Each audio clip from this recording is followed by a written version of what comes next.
जोहार राम राम संगवारी मन ला। मैं बबलू यादव सिटी ब्लॉगर मनोज जिला से हरियाणा के बाइक से आया हूँ। बाइक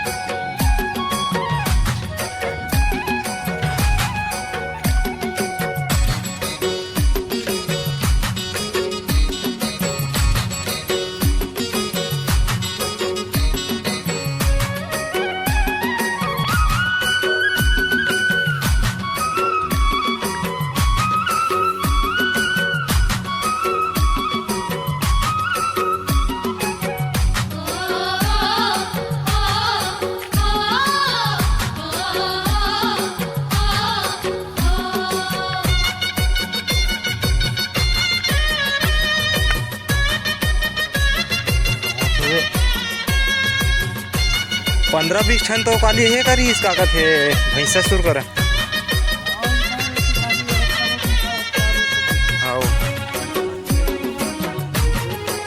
हाँ सब हमारे गाँव छेव पड़ जाते ना 3 एकड़ से सब ला ला के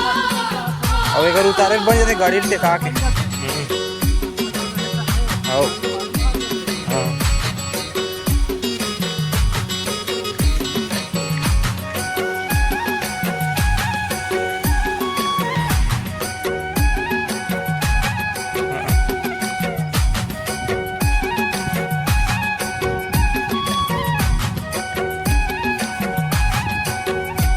गाँव के गरवा मन इसने खड़े है,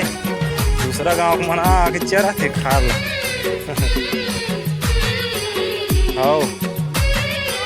दादा खा के का धान ला खाई धान पेट फूल ही परेशानी हमें मन ला हुई कहाँ ले जाबे धर के हाँ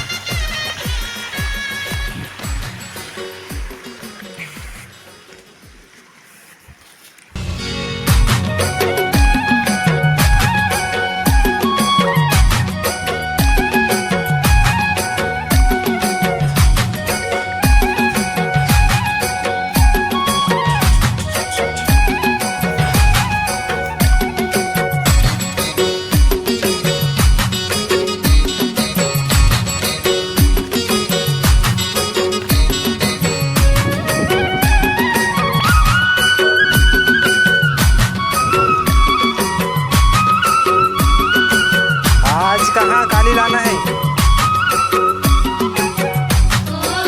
मंगल के मानी के गोट याद रही इसका उस दिन भी सर्जर रही ना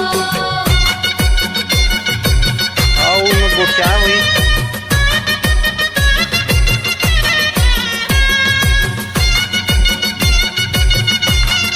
काली लाठन काली दिन